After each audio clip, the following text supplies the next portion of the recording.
माजी आमदार अशोकराव काळे साहेबांच्या आपल्या सर्वांच्या वतीनं अभिष्टचिंतन करतो. त्यांना उत्तम आरोग्य दीर्घायुष्य लाभावं अशी परमेश्वराचरणी प्रार्थना करतो.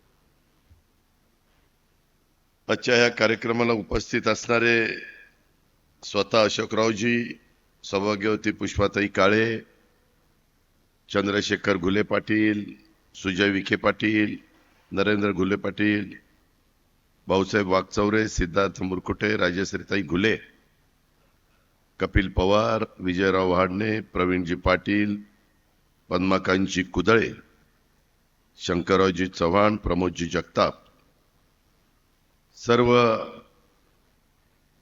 काळे परिवारातील सगळे सदस्य,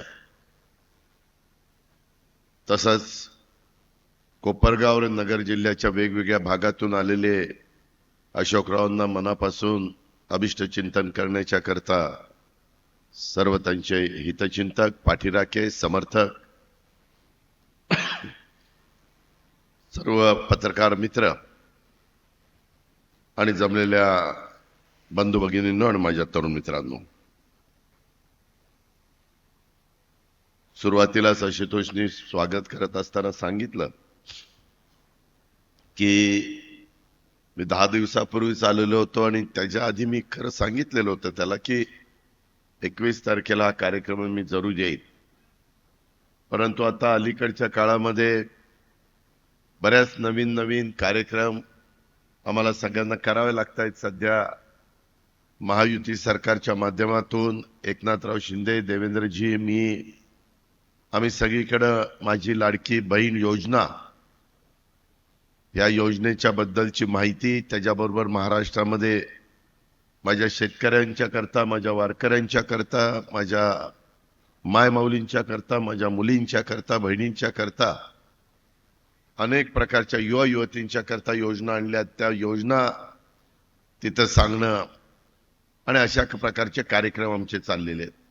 आज खरं तर रत्नागिरीमध्ये आम्ही सगळेजण ह्या कार्यक्रमाच्या निमित्तानं एकत्र जमणार होतो आणि दुपारी परळीला एक मोठं कृषी प्रदर्शन राज्याचे कृषी मंत्री धनंजय मुंडेंनी घेतलेलं आहे. त्यालाही आम्ही तिघं, मुख्यमंत्री आणि दोन्ही उपमुख्यमंत्री, हजर राहणार आहोत. आशुतोषचा पुन्हा 2 दिवसापूर्वी फोन आला की दादा मला कळालं की रत्नागिरीचा एक कार्यक्रम आहे आणि परळीचा कार्यक्रम तुम्हाला सापडू शकतो, कारण इथं जवळच आमचं शिर्डीचं विमानतळ असल्यामुळे ती काही अडचण नाही. पण आपल्याला थोडासा एक कार्यक्रम टाळावा लागेल आणि त्याच्या प्रेमापोटी, त्याच्या आग्रहापोटी, आणि तसं बघितलं तर अशोकराव आणि 2004 आणि 2009 ला आमदार झाले. तुम्ही सगळ्यांनी त्यांना आमदार केलं. त्यावेळेस देखील विधिमंडळामध्ये आम्ही 288 आमदार होतो. त्यावेळेस अशोकरावांच्या बरोबर देखील 10 वर्ष मला काम करण्याची संधी मिळाली. आम्ही एकत्र काम केलं. तसंच स्वर्गीय शंकरराव काळे साहेबांचा इथं उल्लेख झाला. त्यांच्याबरोबर देखील मला 91 साली खासदार म्हणून कामाची संधी मिळाली आणि आता आशुतोष माझ्याबरोबर काम करतोय. मी नशिबान समजतोय की काळे परिवाराच्या 3 पिढ्यांच्या बरोबर मला काम करण्याची संधी मिळाली. ठीक आहे, योग असतो. आज देखील इथं आल्यानंतर जगाला श्रद्धा आणि सबुरीचा संदेश देणाऱ्या शिर्डीच्या साईबाबांच्या चरणी नतमस्तक होतो. राज्यकारभाराचा आणि प्रशासकीय गुणवैशिष्ट्याचा आदर्श निर्माण करणाऱ्या पुण्यश्लोक अहिल्यादेवी होळकर यांच्या कार्याचं देखील स्मरण करतो. त्यांना पण अभिवादन करतो. आणि या निमित्तानं या भागाचे विधाते, या परिसराचे, तसंच आपल्या जिल्ह्याचे कर्मवीर शंकरराव काळे साहेबांच्या स्मृतीला देखील मी अभिवादन करतो. मी सहज विचार करत होतो की आज 71व्या वर्षामध्ये अशोकराव पोचलेत आणि त्यांचा अभिष्टचिंतन सोहळा आहे. आपल्याला अनेकांना माहिती आहे की माझं आजोळ हे देवळाली प्रवरा, राहुरी तालुका, जिल्हा अहमदनगर, आणि त्याच्यामुळे येणं जाणं माझं लहानपणापासून सुट्टीच्या दिवशी मामाच्या गावाला जाऊया, अशा पद्धतीनं असायचं. आणि त्यावेळेस आम्ही तिथे यायचो, दिवाळीला यायचो, सुट्टीला यायचो. आणि तेव्हापासून तसा माझा राजकारणाशी अर्थार्थी संबंध नव्हता, परंतु या जिल्ह्याला फार थोर एक नेते मिळाले, हे या जिल्ह्याचं भाग्य आहे. त्याच्यामध्ये स्वर्गीय शंकरराव काळे साहेबांचा उल्लेख करता येईल, स्वर्गीय मारुतराव घुले पाटलांचा उल्लेख करता येईल, स्वर्गीय बाबूराव दादा तनपुरे साहेब असतील, स्वर्गीय शंकरराव कोल्हे साहेब असतील, स्वर्गीय बाळासाहेब विखे पाटील साहेब असतील, त्याच्यामध्ये यशवंतराव गडाख साहेब असतील, स्वर्गीय शिवाजीराव नागोडे बाप्पू असतील, स्वर्गीय भाऊसाहेब थोरात असतील. तुम्ही बघा, महाराष्ट्राच्या 36 जिल्ह्यांमध्ये एवढे ताकदीचे आणि मोठे नेते हे इतक्या मोठ्या प्रमाणावर एका जिल्ह्यामध्ये आपल्याला पाहायला मिळणार नाही. खरोखरीच हा जिल्हा भाग्यवान आहे. ह्यांच्या सगळ्यांच्या दूरच्या दृष्टीतून आज इथं आर्थिक सुबत्ता आलेली आहे. आज इथं कारखानदारीमुळं इथलं चित्र पालटून गेलेलं आहे. परंतु सतत नवीन नवीन काही ना काही प्रश्न निर्माण होतात. येताना ज्यावेळेस मला आशुतोषने विमानतळावर स्वागत केलं आणि मी, कपिल पवार आणि आशुतोष येत होतो गाडीतनं, तेव्हा देखील तोच विचार आमचा चाललेला होता की आपल्याकडे असणारे भंडारदरा असेल, निळवंडे असेल, माझा मुळा असेल, ही सगळी धरणं असली तरी देखील head to tail, tail to head अशा पद्धतीनं पाण्याचं नियोजन, आणि त्याच्यामुळं धरणं भरलेली असताना देखील काही नियम झालेले आहेत, त्यामुळं सगळीकडे समान पाणी वाटप. आणि आशुतोष मला सांगत होता की दादा, काही करा, जसं अलीकडच्या काळामध्ये कॅबिनेटने वैनगंगा पैनगंगा प्रोजेक्ट हा विदर्भाला वरदान ठरणारा, ह्याला मान्यता दिलेली जवळपास 85,000 कोटीचा प्रोजेक्ट आहे. आम्ही त्याच्यामध्ये केंद्राच्या पंतप्रधान आणि प्रमुख मान्यवरांना भेटून तिथून पण निधी घेण्याचा प्रयत्न आमचा चाललेला आहे. पंतप्रधान आत्ताच वाढवण बंदराच्या भूमिपूजनाच्या निमित्तानं येत आहेत. त्याही वेळेस आम्ही त्यांच्या कानावर ते घालणार आहोत.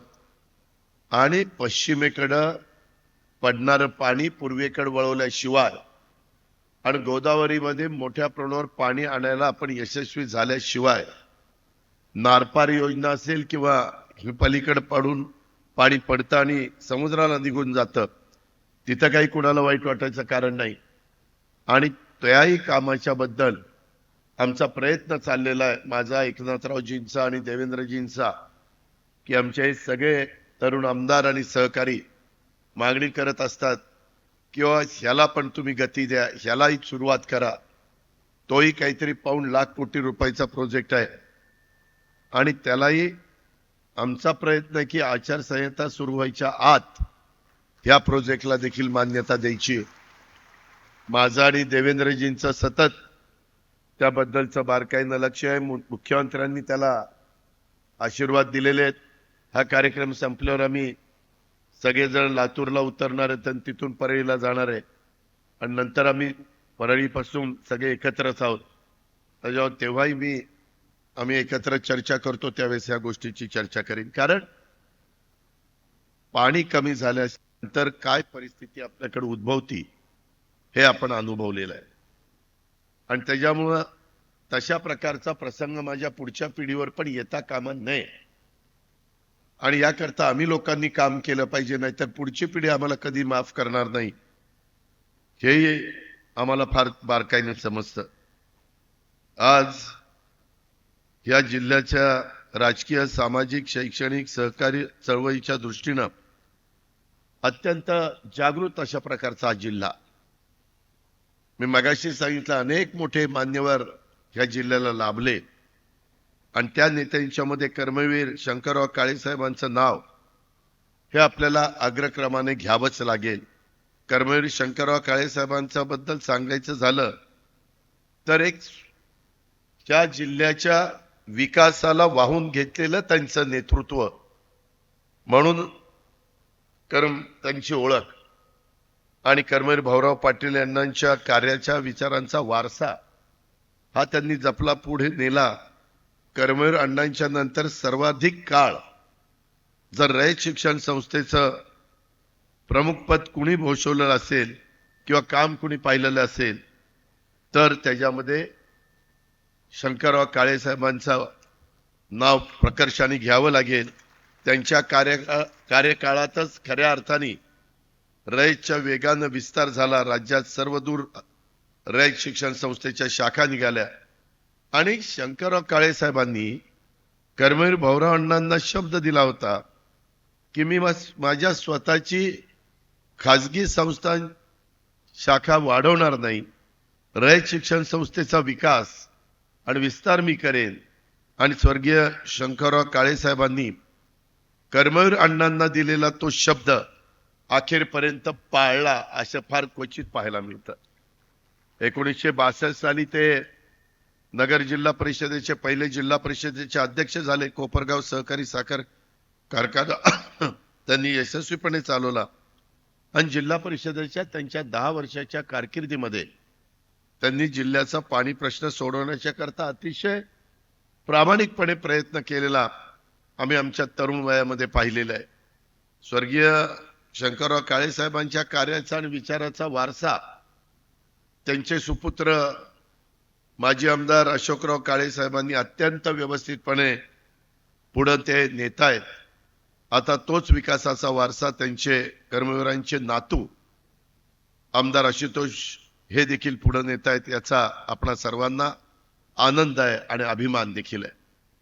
कर्मवीर शंकरराव काळे साहेबांच्या आदर्श समाजकारणाचा वसा पुढे चालवत असताना अशोकराव काळे साहेब अत्यंत चांगल्या पद्धतीनं हे सगळं काम करतायत आणि हे सगळं काम करत असताना आपल्या कोपरगाव विधानसभा मतदारसंघाच्या विकासाला देखील एक आकार देण्याचं काम मगाशी आपण चित्रफितीमध्ये बघितलं की त्यांच्या 10 वर्षाच्या कारकिर्दीमध्ये या परिसरातले प्रश्न त्यांनी कशा पद्धतीने सोडवण्याचा प्रयत्न केला.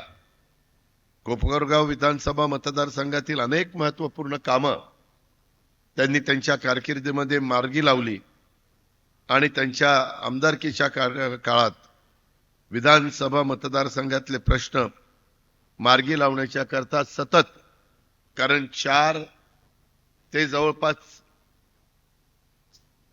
14 ते 10 वर्ष मी पण सरकारमध्ये होतो, माझ्याकडे पण महत्वाची खाती असायची. मगाशी अशोकरावांनी उल्लेख केला ते खरं आहे, ते त्यावेळेस विरोधी पक्षामध्ये होते, परंतु विकास कामाच्या मध्ये हा सत्ताधारी हा विरोधक असा भेदभाव सहसा मी माझ्या राजकीय जीवनामध्ये केला नाही. कारण स्वर्गीय यशवंतराव चव्हाण साहेबांची शिकवण की आपण बेरीजेचं राजकारण करायचं असतं, सर्वांना बरोबर घेऊन जायचं असतं आणि तोच आदर्श डोळ्यासमोर ठेवून मी पुढे वाटचाल करण्याचा प्रयत्न केला. आणि तेव्हा अशोकराव नेहमी अनेक मंत्र्यांच्याकडे जायचे आणि माझ्या कोपरगाव विधानसभा मतदारसंघाचा प्रश्न तुम्ही सोडवला पाहिजे अशा प्रकारची आग्रही भूमिका घ्यायची. गोदावरी नदीवर अनेक ठिकाणी सेतू उभारून दळणवळणाचा महत्वाचा प्रश्न त्यांनी सोडवला. कोपरगाव तालुक्यातील गोदावरी नदीवर शासनळी, धारणगाव कुंभारी, कोपरगाव शहरातील अहमदनगर मनमाड महामार्गातील समांतर पूल, तसेच कोपरगाव शहर आणि बेट भागाला जोडणारा पूल आदी पूल त्यांनी अनेक बांधले. तसंच तहसील कार्यालय, न्यायालय, ग्रामीण रुग्णालय, पशुचिकित्सालय, ITI अशा पद्धतीनं शासकीय इमारती त्यांनी आपल्याकडं चांगल्यातल्या चांगल्या बांधून घेण्याचा मनापासूनचा प्रयत्न त्या ठिकाणी केला. धारणगाव कुंभारी पुलामुळे कोपरगाव तालुक्याचा पश्चिम भाग हा कोपरगावला कायमचा जोडला जाऊन कोपरगाव शहराची बाजारपेठ फुलवण्याच्या करता देखील अशोकरावांची मदत झाली. आणि त्याचबरोबर ज्या कारखान्याच्या परिसरामध्ये आपण आहोत, कर्मवीर शंकरराव काळे सहकारी साखर कारखाना, याचा कार्यभार अशोकराव सांभाळत असताना ऊस उत्पादक शेतकऱ्यांना देखील उच्चांकी दर देऊन मतदारसंघाच्या विकासाच्या बरोबर त्यांनी कारखाना देखील प्रगती पथावर नेण्याचं काम केलं. आणि आता ती जबाबदारी आशुतोषवर त्या ठिकाणी आहे. तुम्हाला सगळ्यांनाच मान्य करावं लागेल. मी महाराष्ट्रामध्ये पण फिरत असताना सांगतो की महाराष्ट्राला समृद्ध करण्याचं काम जर कोणी केलं असेल तर ते शिक्षणाने आणि सहकाराने केलं. आणि या दोन क्षेत्रांनी खऱ्या अर्थाने आपल्या राज्यातल्या गोरगरिबांची मुलं शिकवण्याचं काम केलं. लहान अल्प अत्यल्पभूधारक शेतकऱ्याला त्याच्या घामाच्या कष्टाचा जे काही पीक तो उगवतो त्याला 2 पैसे अधिकचा देण्याचा प्रयत्न त्या ठिकाणी झाला. आणि या क्षेत्रामुळे महाराष्ट्रातल्या जनतेच्या घरी आर्थिक सुबत्ता आली, तर शिक्षणामुळे महाराष्ट्राला वैचारिक पातळीवर सक्षम करण्याचं काम केलं. नाहीतर कधी माझी आमच्या भागातली मुलं मुंबईला पुण्याला सगळ्यांची ऐपत नसते, ज्यांची आहे ते जाऊ शकतात, परंतु गोरगरिबांची पण मुलं मुली शिकली पाहिजे ही सतत मनामध्ये धारणा ह्या सगळ्या जिल्ह्यातल्या थोर व्यक्तींनी डोळ्यासमोर ठेवली आणि म्हणून हे सगळं घडलं. त्याच्यामध्ये आपल्या राज्यामध्ये असणारे जे काही सहकारी साखर कारखाने आहेत त्याच्यामध्ये सर्वात जास्त आता सहकारी साखर कारखाने किंवा खाजगी मिळून सोलापूर जिल्ह्याचा नंबर लागतो. एकेकाळी रब्बीचा जिल्हा, अक्षरशः त्याच्यामध्ये खरीपात पाणी नसायचं, उन्हाळ्यात तर पाण्याचा काही विचारच न केलेला बरा, परंतु आज सर्वात जास्त साखर कारखाने 37 कारखाने खाजगी आणि सहकारी त्या सोलापूर जिल्ह्यामध्ये आहे. आणि त्याच्यानंतर जवळपास आपल्या जिल्ह्याचा नंबर त्या ठिकाणी लागतो 23 सहकारी खाजगी कारखाने.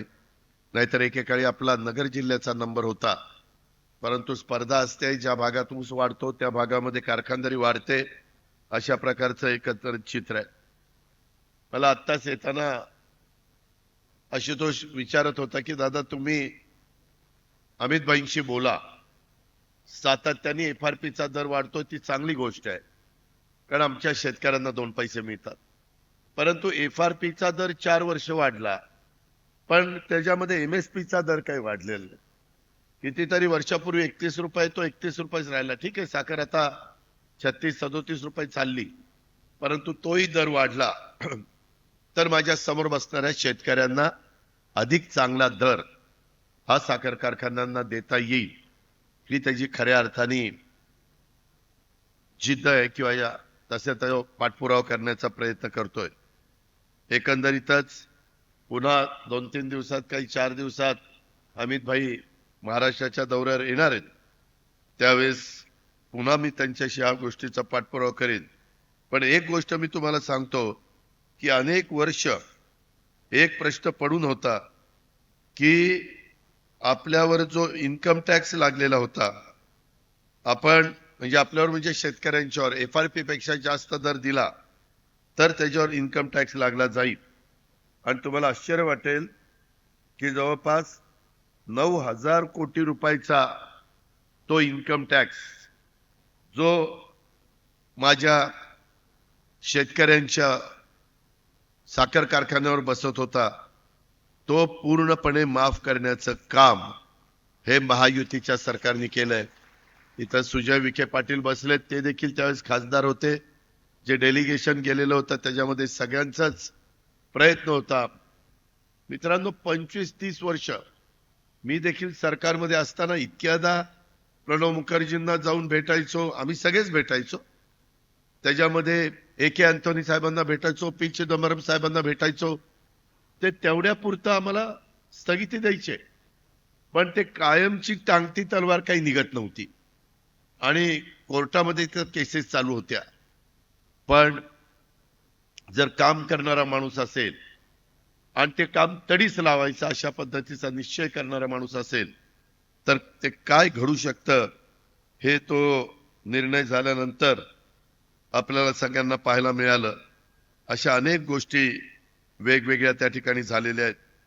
मला एका गोष्टीचा मात्र उल्लेख करावा वाटतो. आज कोपरगाव विधानसभा मतदारसंघामध्ये अनेक दिग्गजांनी, अनेक लोकप्रतिनिधींनी इथं काम केलं, परंतु कोपरगावकरांनो हे काम करत असताना आता रिमोटच्या माध्यमातून आमच्या आशुतोषनी माझ्याकडनं ते बटन दाबून घेतलं आणि 300 कोटी रुपयाच्या कामाची विकास कामाची उद्घाटन भूमिपूजन त्यांनी त्या ठिकाणी केली.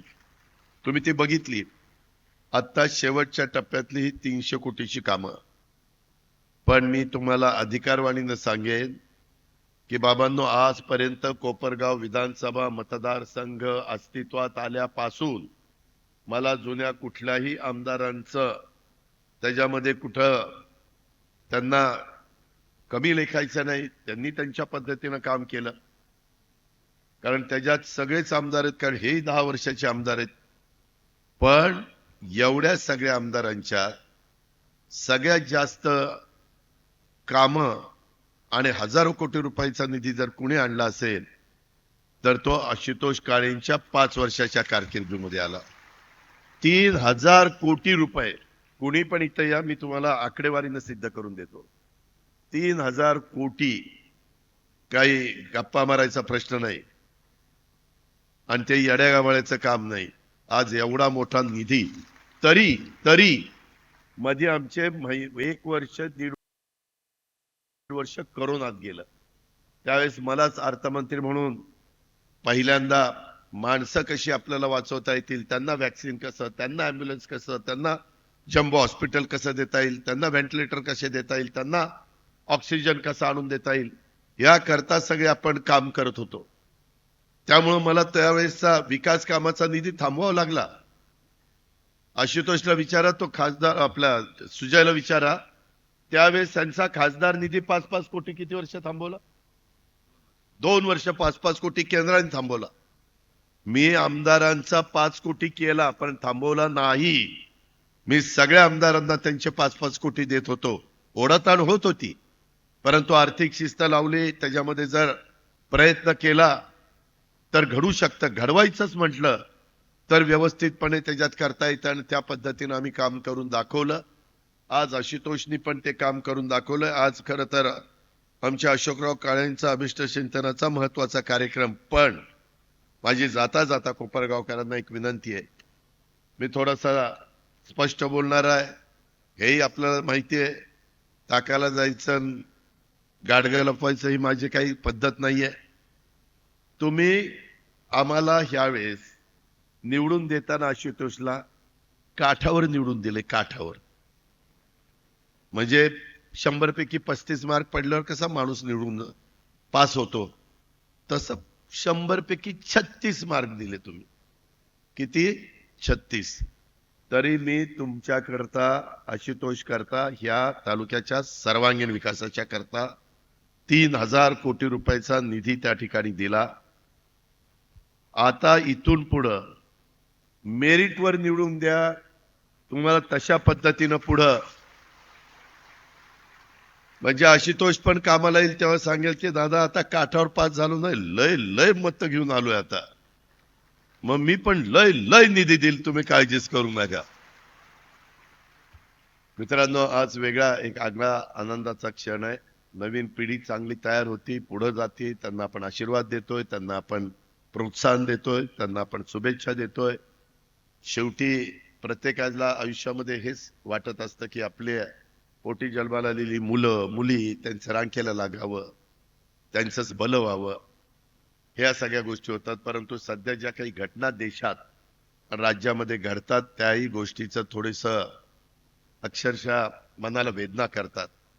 मधी बदलापूरला झालेली घटना, नराधमांनी केलेले 2 अल्पवयीन मुलींवर अत्याचार, त्याही बद्दल, आणि मधी पश्चिम बंगालमध्ये जे डॉक्टरच्या बाबतीमध्ये घडलेलं ते असं कुणाच्याच बाबतीमध्ये घडू नये. माझ्यासारख्या कार्यकर्त्याला तर नेहमी वाटतं, मी मागे देखील सभागृहामध्ये असताना दुधामध्ये भेसळ केल्यानंतर तो भेसळ करणारा सापडला तर त्याला फाशीची शिक्षा दिली पाहिजे, अशा पद्धतीने आम्ही ठराव पास केला. परंतु केंद्राने तो तिथं थांबवला. अजून राष्ट्रपतींची तिथं सही झाली नाही. तसं तुम्हाला पुरुष मंडळींना तसं मान सन्मानाने जगण्याचा अधिकार आहे, तसं प्रत्येक मुलीला, प्रत्येक महिलेला, प्रत्येक माय माऊलीला देखील तोच अधिकार आहे. त्याच करता आम्ही माय माऊली बहिणींना, मुलींना एक सन्मान, सबल, सक्षम करण्याचा प्रयत्न करतोय. आणि त्यावेळेस अशा प्रकारच्या घटना घडतात आणि तशा घटना कानावर आल्यानंतर आम्हालाही वाटतं की ते लगेच सिद्ध झालं करून लगेच त्याचा तपास करून असलेल्यांना तर फाशीची शिक्षा दिली पाहिजे, असा दरारा निर्माण झाला पाहिजे की परत कुणाचं धाडस देखील होता कामा नये. इतकं वाईट वाटतं, कारण प्रत्येक तुमच्या माझ्या घरामध्ये देखील मुली आहेत, बहिणी आहेत, माता आहेत, आणि असं असताना काही नराधम या पद्धतीने वागतात आणि त्याचा संपूर्ण माणुसकीला काळीमा फासणाऱ्या गोष्टी घडतात आणि त्याच्यातनं उद्रेक देखील होतो. तो उद्रेक शेवटी आपल्याला शांत करावा लागतो, परंतु इथपर्यंतची वेळच कुठेही भारतामध्ये आणि महाराष्ट्रामध्ये येऊन देता कामा नये. याबद्दलची काळजी आणि खबरदारी आपण सगळ्यांनी घेतली पाहिजे, अशा प्रकारची अपेक्षा देखील मी या निमित्तानं व्यक्त करतो. आणि पुन्हा एकदा आज माजी आमदार अशोकराव काळे साहेबांच्या 71व्या अभिष्टचिंतन सोहळ्याच्या निमित्तानं मला आशुतोषने आग्रहपूर्वक बोलवलं. आपण सगळेजण वेळेमध्ये उपस्थित राहिला आणि मला तरी तुम्हाला 10ला कार्यक्रम दिला होता. मी तर पुण्यामध्ये परवा एका पुलाचं उद्घाटन घेतलं, सकाळी 7 वाजता घेतलं, झेंडावंदन होतं त्याच दिवशी. पण लोकांना आपण चांगल्या सवयी लावण्याचा प्रयत्न केला तर चांगल्या सवयी लागू शकतात. सुजय, हे आपण लक्षात घ्यावं.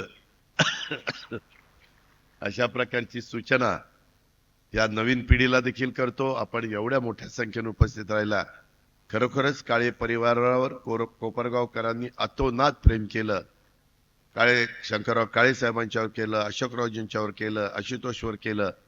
पण ह्यांनी पण तुमचं आणि काळे परिवाराचं जे जिव्हाळ्याचं नातं आहे, आपलेपणाचं नातं आहे, प्रेमाचं नातं आहे, हे कुठं अंतर पडून दिलं नाही. पहिल्याही पिढीनं नाही, दुसऱ्याही पिढीनं नाही, तिसऱ्याही पिढीनं नाही. ह्या बाबतीमध्ये खरोखरीच काळे परिवाराचं आणि कोपरगावकरांचं कौतुक करावं तेवढं थोडं आहे. एवढंच सांगतो आणि आपल्या सगळ्यांची रजा घेतो. जय हिंद, जय महाराष्ट्र. एबीपी माझा, उघडा डोळे बघा नीट.